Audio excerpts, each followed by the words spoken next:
ಮಂಡಿಸುವ ರಾಜ್ಯ ಬಜೆಟ್ನಲ್ಲಿ ಜಿಲ್ಲೆಯ ಎಚ್ಎನ್ ವ್ಯಾಲಿ ನೀರಿನ ಟ್ರೆಜರಿ ಟ್ರೀಟ್ಮೆಂಟ್ ಮಾಡಿಸಿ ಗೆಲ್ಲುವ ಮೊದಲು ಕೊಳಚೆ ನೀರಿನ ಬಗ್ಗೆ ಕಂತೆಗಟ್ಟಲೆ ಮಾತನಾಡಿದ ಶಾಸಕ ಪ್ರದೀಪ್ ಈಶ್ವರ್ ವಿರುದ್ಧ ಸಂದೀಪ್ ರೆಡ್ಡಿ ಆಕ್ರೋಶ. ಬರಗಾಲದಿಂದ ಬತ್ತಿ ಹೋಗಿದ್ದ ಚಿಕ್ಕಬಳ್ಳಾಪುರ ಜಿಲ್ಲೆಗೆ ಹೆಬ್ಬಾಳ ನಾಗವಾರ ಕೊಳಚೆ ನೀರು 2 ಹಂತದ ಶುದ್ಧೀಕರಣ ಮಾಡಿ ಹರಿಸುತ್ತಿರುವ ನೀರಿನಿಂದ ಬೆಳೆದ ತರಕಾರಿಗಳಲ್ಲಿ ವಿಷಕಾರಿ ಅಂಶಗಳು ಕಂಡು ಬಂದಿದೆ. ಈ ತರಕಾರಿಗಳು ತಿನ್ನಲು ಯೋಗ್ಯವಲ್ಲ ಎನ್ನಲಾಗ್ತಿದೆ. ಅದರ ಜೊತೆಗೆ ನಾವು ಕುಡಿಯುತ್ತಿರುವ ನೀರು ಸಹ ಕುಡಿಯಲು ಯೋಗ್ಯವಲ್ಲ ಅಂತ ದೃಢಪಟ್ಟಿರೋದು ಜಿಲ್ಲೆಯ ಜನರ ಆತಂಕಕ್ಕೆ ಕಾರಣವಾಗಿದೆ.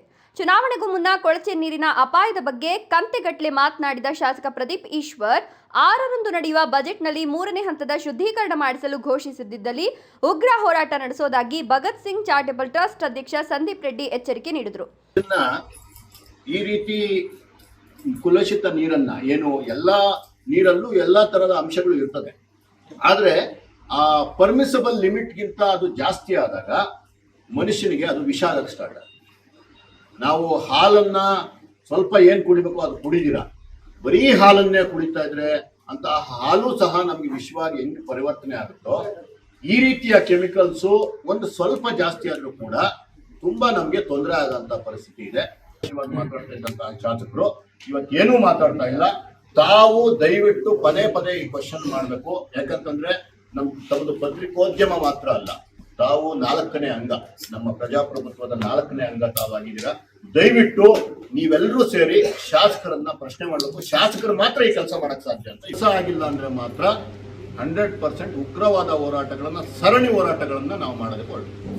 ನಮ್ಮ ಜಿಲ್ಲೆಯ ಕೆರೆಗಳಲ್ಲಿ ಹಿಂಗಿ ಬೋರ್ವೆಲ್ಗಳ ಮೂಲಕ ನಾವು ಬೆಳೆಯುವ ತರಕಾರಿ ಕುಡಿಯಲು ಬಳಸುತ್ತಿರುವ ನೀರಿನಲ್ಲಿ ಯುರೇನಿಯಂ ನೈಟ್ರೇಟ್, ಲೆಡ್, ಪೊಟ್ಯಾಷಿಯಂ ಅಂಶ ಯಥೇಚ್ಛವಾಗಿ ಪತ್ತೆಯಾಗಿದ್ದು ಇಲ್ಲಿನ ನೀರು ಕುಡಿಯಲು ಯೋಗ್ಯವಿಲ್ಲ. ತರಕಾರಿಗಳು ಬಳಕೆಗೆ ಅರ್ಹವಲ್ಲ ಎಂಬುದು ದೃಢಪಟ್ಟಿದೆ.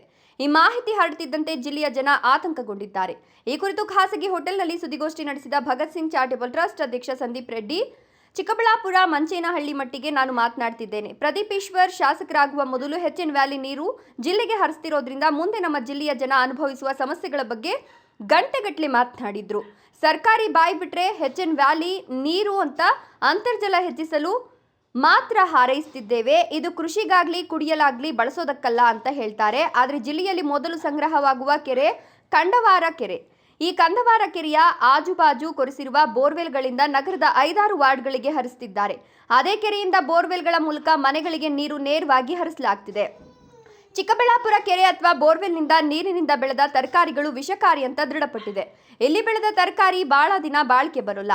ಇನ್ಮುಂದೆ ನಮ್ಮ ಜಿಲ್ಲೆಯ ತರಕಾರಿ ನೀರು ಕಲ್ಮಶಗೊಂಡ ಕಾರಣ ಈ ಭಾಗದ ಜನರ ಆರೋಗ್ಯದ ಮೇಲೆ ಪರಿಣಾಮ ಬೀರ್ತಿದೆ. ಎಚ್ಎನ್ ವ್ಯಾಲಿ ನೀರು ಜಿಲ್ಲೆಗೆ ಹರಿದ ಮೇಲೆ ಖಾಸಗಿ ಆಸ್ಪತ್ರೆಯೊಂದರಲ್ಲೇ ತಿಂಗಳಿಗೆ 600 ಜನ ಡಯಾಲಿಸಿಸ್ ಮಾಡಿಸಿಕೊಳ್ಳುವ ಸ್ಥಿತಿ ಬಂದಿದೆ. ಪ್ರದೀಪ್ ಈಶ್ವರ್ ಬಿಟ್ಟಿರೋ ಉಚಿತ ಆಂಬ್ಯುಲೆನ್ಸ್ ಕ್ಷೇತ್ರದಲ್ಲಿ ಅತಿ ಶೀಘ್ರವಾಗಿ ರೋಗಿಗಳ ಸಂಖ್ಯೆ ಹೆಚ್ಚಾಗುತ್ತೆ, ಅದಕ್ಕೆ ಬೇಕಾಗುತ್ತೆ ಅಂತ ಪ್ಲಾನ್ ಮಾಡಿದ್ರಾ ಅನ್ನೋ ಅನುಮಾನ ಮೂಡ್ತದೆ. ನಾವು ಬಳಸ್ತಿರುವ ನೀರು ಮತ್ತು ತರಕಾರಿಗಳಲ್ಲಿ ನೈಟ್ರೇಟ್, ಲೆಡ್, ಪೊಟ್ಯಾಷಿಯಂ ಮತ್ತು ಯುರೇನಿಯಂ ಅಂಶ ಹೆಚ್ಚಾಗಿದೆ ಎಂಬುದು ದೃಢಪಟ್ಟಿದೆ. ಇದರಿಂದ ಕ್ಯಾನ್ಸರ್, ಬ್ಲೂ ಬೇಬಿ, ಥೈರಾಯ್ಡ್, ಹೃದಯ ರೋಗದಂತ ಕಾಯಿಲೆಗಳು ಬರ್ತಿವೆ. ಒಂದೇ ಲೆಕ್ಕದಲ್ಲಿ ಹೇಳಬೇಕು ಅಂತಂದ್ರೆ ನಮ್ಮ ಜಿಲ್ಲೆ ಡಯಾಲಿಸಿಸ್ ರೋಗಿಗಳ ರಾಜಧಾನಿಯಾಗ್ಬಿಡುತ್ತಾ ಅನ್ನೋ ಆತಂಕ ಹೆಚ್ಚಾಗ್ತಿದೆ. ಈ ಸಮಸ್ಯೆಗೆ ಪರಿಹಾರ ಎಚ್ಎನ್ ವ್ಯಾಲಿ ನೀರನ್ನ 3ನೇ ಹಂತ ಶುದ್ಧೀಕರಣ ಅವಶ್ಯಕವಾಗಿದೆ. ಆದ್ದರಿಂದ ನೀವು ಈ ಬಾರಿ ಬಜೆಟ್ನಲ್ಲಿ ಸೇರಿಸುವ ಕೆಲಸ ಮಾಡದಿದ್ರೆ ಜಿಲ್ಲೆಯ ಹಲವಾರು ಸಂಘ ಸಂಸ್ಥೆಗಳು, ಪ್ರಗತಿಪರ ಸಂಘಟನೆಗಳು, ಬುದ್ಧಿಜೀವಿಗಳು, ಕಾನೂನು ತಜ್ಞರು, ನೀರಾವರಿ ಹೋರಾಟಗಾರರ ಸಹಯೋಗದಲ್ಲಿ ಬಂದ್ ಮಾಡಲಾಗುವುದು. ಆಗಲೂ ಕ್ರಮ ಜರುಗಿಸದಿದ್ರೆ ರಾಜಧಾನಿ ಬೆಂಗಳೂರಿಗೆ ಮತ್ತೊಮ್ಮೆ ರೈತರಿಂದ ಟ್ರ್ಯಾಕ್ಟರ್ ಹಾಗೂ ಎತ್ತಿನ ಗಾಡಿಗಳ ಮೂಲಕ ದಿಗ್ಬಂಧನ ಹೇರಲಾಗುವುದು ಅಂತ ಎಚ್ಚರಿಕೆ ಕೊಟ್ಟರು. ರಾಜ್ಯ ಕಂಡ ಮುತ್ಸದ್ದಿ ನಾಯಕರಾದ ಮುಖ್ಯಮಂತ್ರಿ ಸಿದ್ದರಾಮಯ್ಯ ಅವರು ಈಗ ಈ ಒಂದು ಬಜೆಟ್ ಅನ್ನು ಮಂಡಿಸ್ತಿದ್ದಾರೆ. ಈ ಒಂದು ಕಾಲಘಟ್ಟದಲ್ಲಿ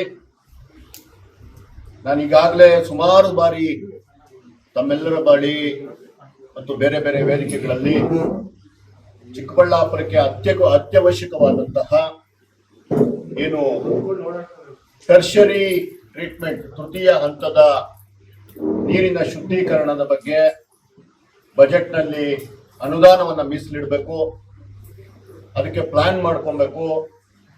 ಚಿಕ್ಕಬಳ್ಳಾಪುರ ಜನತೆಯ ಏನೀಗಾಗಲೇ ವಿಷ ಏನು ಕುಡಿಸ್ತಾ ಇದ್ದಾರೆ ಎಲ್ಲ ಸರ್ಕಾರಗಳು ಸೇರಿ, ಅದನ್ನ ಕೊನೆಗಾಣಿಸುವಂತಹ ನಿಟ್ಟಿನಲ್ಲಿ ಈ ಸರ್ಕಾರ ಕೆಲಸ ಮಾಡಬೇಕು. ಮೀಸಲಿಟ್ಟ ಹಣಕ್ಕೆ ತಾವು ಅನುಮೋದನೆ ತಗೊಂಡಿಲ್ಲ ಅಂತಂದ್ರೆ ನಾವು ಯಾವ್ಯಾವ ರೀತಿ ನಾವು ಹೋರಾಟಗಳನ್ನು ಮಾಡಕ್ ಹೊರಟಿದೀವಿ. ನಮಗೆ ಗೊತ್ತಾಗುತ್ತೆ ಆಮೇಲೆ ಯಾವುದೇ ಕಾರಣಕ್ಕೂ ನಮ್ಮ ಈ ಒಂದು ಕಳಕಳಿಯ ಮನವಿಯನ್ನ ತಾವು ಗಮನಿಸಬೇಕು. ಹೃದಯಪೂರ್ವಕವಾಗಿ ಅಂತಃಕರಣ ಪೂರ್ವಕವಾಗಿ ತಾವು ಕೆಲಸ ಮಾಡಿ. ಈಗಲೇ ತಮ್ಮ ಜೊತೆಗೆ ನಾವು ಬರ್ಬೇಕಾದ್ರೆ ಪಕ್ಷಾತೀತವಾಗಿ ನಾವು ಸಾವಿರಾರು ಸಂಖ್ಯೆಯಲ್ಲಿ ನಿಮ್ಮ ಜೊತೆ ಬರ್ತೀವಿ. ಅದೇನೇ ಇದ್ರು ಖರ್ಚು ನಾವು ಇಟ್ಕೊಂತೀವಿ. ನಿಮ್ಮ ಜೊತೆ ನಾವು ಬಂದು ವಿಧಾನಸೌಧದಲ್ಲಿ ಮುತ್ತಿಗೆ ಹಾಕ್ಬೇಕಾ, ಸಿದ್ದರಾಮಯ್ಯ ಅವರ ಕಾಲಿಡಿಬೇಕಾ, ಏನು ಬೇಕಾದ್ರೂ ನಾವು ಮಾಡಕ್ ರೆಡಿ. ದಯವಿಟ್ಟು ನಮ್ಮ ಹಕ್ಕುಗಳಿಗೆ ನಮ್ಮ ಸ್ವಾಭಿಮಾನವನ್ನ ನಿಮ್ಮ ಕಾಲು ಬಳಿ ಬೇಕಾದ್ರೂ ಇಟ್ಬಿಡ್ತೀವಿ. ದಯವಿಟ್ಟು ನಮಗೆ ನೀರನ್ನ ಕೊಡಿ ಅಂತ ಹೇಳ್ತಾ ಇದ್ದೀನಿ. ಏನಾದ್ರೂ ಆಗಿಲ್ಲ ಅಂತಂದ್ರೆ ಮುಂದಿನ ದಿನಗಳಲ್ಲಿ ಇಡೀ ಚಿಕ್ಕಬಳ್ಳಾಪುರವನ್ನ ಬಂದ್ ಮಾಡ್ತೀವಿ. ಇದಕ್ಕೆ ನೀವೇ ಕಾರಣ ಆಗ್ತೀರಾ. ನಿಮ್ಮ ಮನೆಗೆ, ಚಿಕ್ಕಬಳ್ಳಾಪುರದ ಮನೆಗೂ ಇರ್ಬೋದು, ಬೆಂಗಳೂರಿನ ಮನೆಗೂ ಇರ್ಬೋದು, ನಿಮ್ಮ ಮನೆಗೆ ನಾವು ಮುತ್ತಿಗೆ ಹಾಕುವಂತ ಕೆಲಸವನ್ನ ಆವತ್ತೂ ಹೇಳಿದ್ದೀನಿ, ಇವತ್ತು ಹೇಳ್ತಿದೀವಿ. ನಾವೊಬ್ಬರಲ್ಲ, ಇಲ್ಲಿ ಕೂತಿರೋರು ಮಾತ್ರ ಅಲ್ಲ. ಇವತ್ತೇನು ನಾನು ನಿಮ್ಮ ಮಾತಾಡ್ತಾ ಇದ್ದೀನಿ, ನಾನು ಎಷ್ಟೋ ಸಂಘಟನೆಗಳ ಮುಖ. ಇವತ್ತು ಬರೀ ಬಿಜೆಪಿ ಪಕ್ಷದ ಪರವಾಗಿ ಮಾತ್ರ ಮಾತಾಡ್ತಿಲ್ಲ. ಎಲ್ಲ ಸಂಘಟನೆಗಳ, ಎಲ್ಲ ಪ್ರಬುದ್ಧ ಜನತೆಯ ಎಲ್ಲರನ್ನು ಮಾತಾಡ್ಕೊಂಡ್ ಬಂದಿದ್ದೀನಿ. ಡಾಕ್ಟರ್ಸ್ ಮಾತಾಡಿದ್ದೀನಿ, ಅಡ್ವೊಕೇಟ್ಸ್ ಮಾತಾಡಿದ್ದೀನಿ, ರಿಟೈರ್ಡ್ ಜಡ್ಜ್ಗಳನ್ನ ಮಾತಾಡಿದ್ದೀನಿ. ಎಲ್ಲರೂ ನಮ್ ಜೊತೆ ಇರ್ತೀವಿ. ಇನ್ನೂ ಸುಮ್ಮನೆ ಕೂತ್ಕೊಂಡ್ರೆ ಇದು ನಾವು ಚಿಕ್ಕಬಳ್ಳಾಪುರಕ್ಕೆ ಮಾಡೋ ಅನ್ಯಾಯ ಅಂತ ಹೇಳಿದ್ದಾರೆ. ದೊಡ್ಡ ದೊಡ್ಡ ಸರ್ಕಾರಿ ಹುದ್ದೆಯಲ್ಲಿರೋರು ಹೇಳಿದ್ದಾರೆ, ನಿಮ್ಮ ಜೊತೆ ನಾವಿದೀವಿ, ನಾವು ಹೊರಗಡೆ ಬರಲಿಕ್ಕಾಗಲ್ಲ, ನಿಮ್ಮ ಜೊತೆ ನಾವಿದೀವಿ.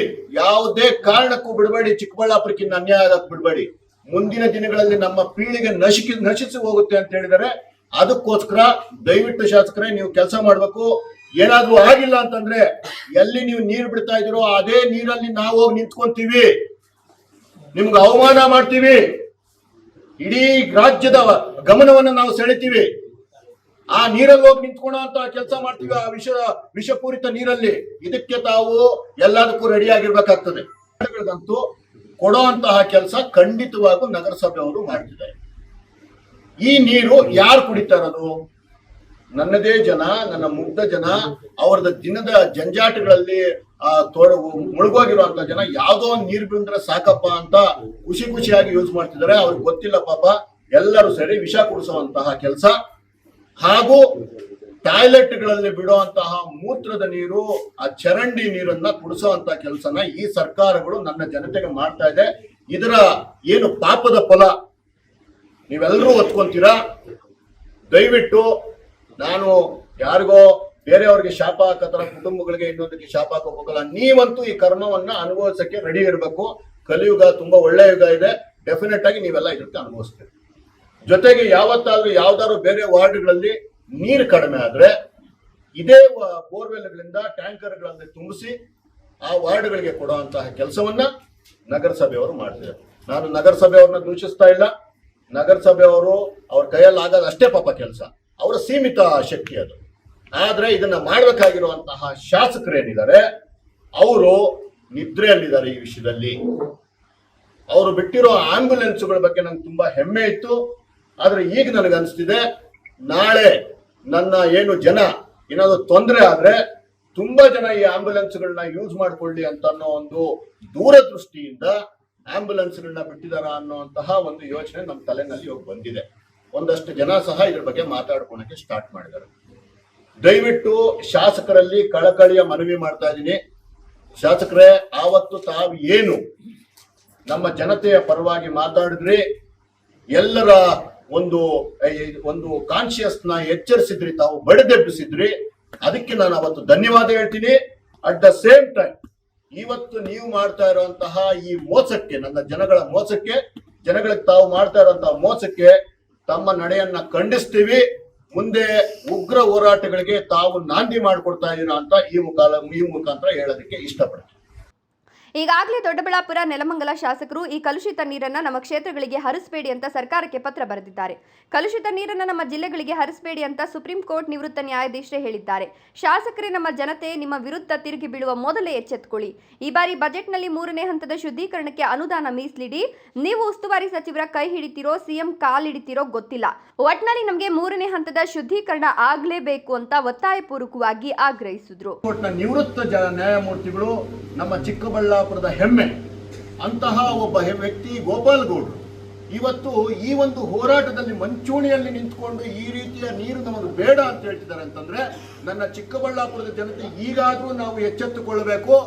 ದೊಡ್ಡವರು, ಪ್ರಬುದ್ಧರು, ಸಹೃದಯರು, ಕಲ್ತವರು, ಇಡೀ ನಮ್ಮ ದೇಶವನ್ನ ಮುನ್ನಡೆಸಿದಂತವರು ಬೇಡ ಅಂತ ಹೇಳ್ತಿದ್ದಾರೆ ಅಂತಂದ್ರೆ ಈ ನೀರು ಒಳ್ಳೇದಲ್ಲ ಅಂತ ನನ್ನ ಜನ ಅರ್ಥ ಮಾಡ್ಕೊಬೇಕು.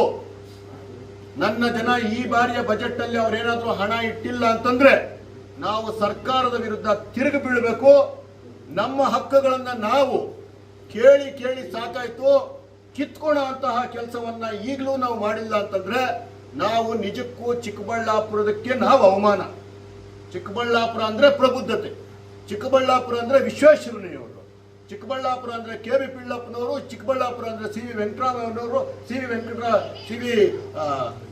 ವೆಂಕಟರಾಯಪ್ಪನವರು, ರೇಣುಕಾ ರಾಜೇಂದ್ರರವರು, ಮುನಿಯಪ್ಪರವರು, ಇವರೆಲ್ಲ ನಮ್ಗೆ ಎಸ್.ವೈ. ಮರಿಯಪ್ಪನವರು, ಇವರೆಲ್ಲ ನಮ್ಮ ನಾಡನ್ನ ಮುನ್ನಡೆಸಿದಂಥವ್ರು. ಅವರಿಗೆಲ್ಲ ಮಾಡುವಂತ ಅವಮಾನ ಇದು.